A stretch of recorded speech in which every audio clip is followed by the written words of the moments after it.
Coucou tout le monde. Je ne sais pas encore comment je vais intituler cette vidéo, mais j'en conçois déjà très bien le sujet qui relie celui de l'amour christique qui se cache dans, j'allais dire, tous les êtres, en tout cas la plupart des êtres sur Terre et en tous les êtres humains, ça oui. Je me sens appelée à vous traduire ces quelques mots aujourd'hui spécifiquement par rapport aux personnes qui pourraient encore se croire par exemple moins important que quelqu'un d'autre, moins utile que quelqu'un d'autre, qui pourraient se croire pas assez en un sens, qui pourraient penser passer à côté de son rôle sur Terre, notamment auprès des autres. Donc ce message à venir, il s'adresse principalement à tous ces êtres-là.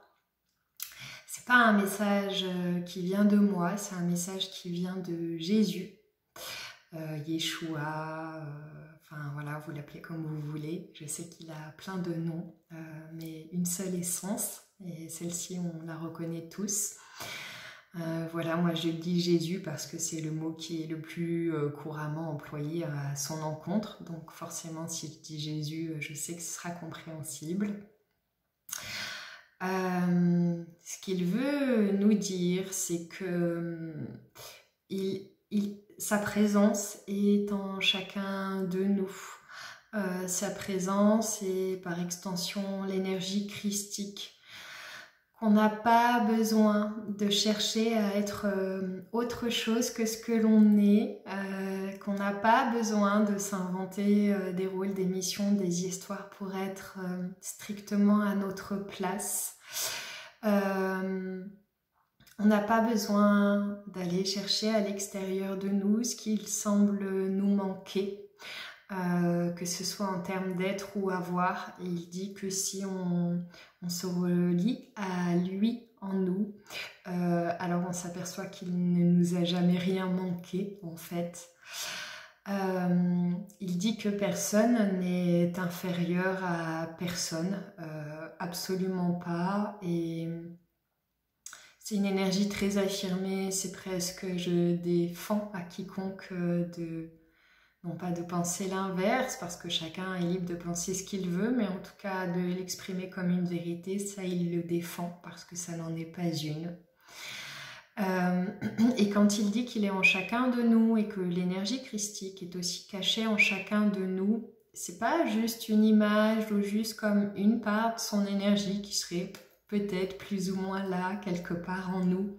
C'est quelque chose de beaucoup plus concret et présent que ça, ce qu'il m'invite à traduire. Vous savez, parfois, il y a des gens qui peuvent parler du retour de Jésus, voilà, ou de certains êtres élus. Et en fait, c'est vrai, sauf que Jésus, il n'est pas revenu en un seul être. Il dit que nous sommes tous élus et que Jésus est définitivement présent à l'intérieur de chacun de nous. Et j'insiste sur le fait que ce n'est pas qu'une image. Et il explique aussi que lui...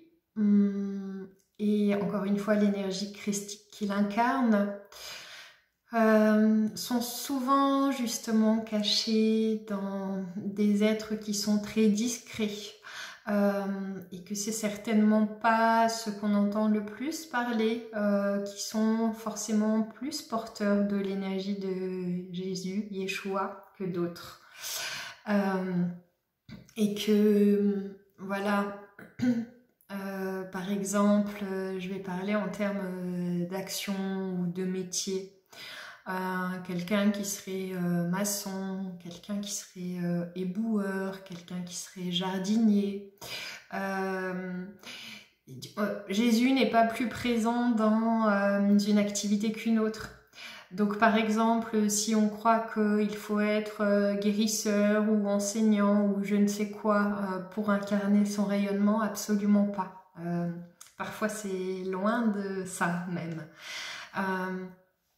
En fait, il dit que plus on comprend l'importance de la présence et que cette présence, elle s'incarne toute seule, elle n'a pas besoin d'une définition, elle n'a pas besoin d'être nommée, elle n'a pas besoin d'un rôle à jouer en particulier. Et que, en fait, c'est ça. L'important, c'est d'être relié à la présence pour sentir quelque part la véracité et la puissance de mes propos. Et que, comment expliquer ça, cette présence, elle se diffuse à travers tout et à travers tout rôle. Et donc que je sois carrossier ou luthier, c'est pas parce que je fais tel et tel métier par exemple que je suis plus proche de Jésus. Ouais, vraiment. Et c'est une façon aussi de nous dire tournez votre regard vers justement les gens qui sont plus anonymes, vers les gens qui paraissent être comme monsieur et madame tout le monde. Parce que bien souvent, c'est là que circule l'énergie christique et pas forcément dans les domaines dits spirituels et qui sont encore aujourd'hui empreints d'énormément d'ego spirituel. Voilà, et que si on veut connecter avec Jésus en nous, avec l'énergie christique aussi, avec d'autres êtres christiques que Jésus du reste, parce qu'il est loin d'être le seul à incarner cette énergie-là, il dit contactez simplement la présence et à travers la présence vous me trouverez. C'est pas quelque chose à aller chercher dehors, on l'a bien compris. C'est une énergie qui est déjà présente et incarnée en nous. Et que plus on est attentif à cette présence, exempte de tout ce qu'on pourrait ramener autour de ça, en termes de croyances notamment, et plus on conscientise à quel point ce que je dis c'est vrai en fait. Voilà, donc apprenez à tourner votre regard autrement sur vous-même, sur les autres, pour comprendre que il n'y aura pas de sauveur qui viendra autre que nous-mêmes déjà aujourd'hui. Voilà, et que j'entends la rédemption, la véritable rédemption, c'est cela, comme cette conscience-là, j'imagine. Voilà, encore une fois, j'espère que mes propos auront été compris dans le sens assez concis et puis surtout reçus de vous. Et je vous envoie aussi à travers ces propos-là énormément d'amour dans vos cœurs. Je vous embrasse fort et à bientôt.